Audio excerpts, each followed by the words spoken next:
今天就来做一个面拖蟹，因为大家知道螃蟹性寒，有姜汁的辅佐就刚刚好。2勺面粉放碗里，然后打1个鸡蛋清，蛋黄留着等会还有用。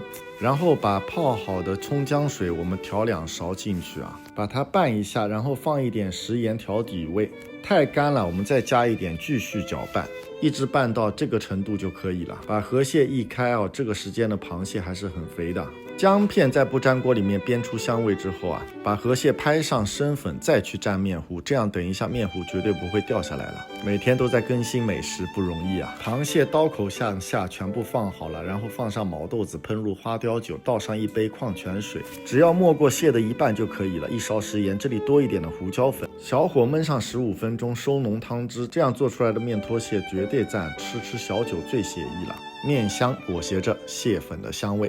查维利。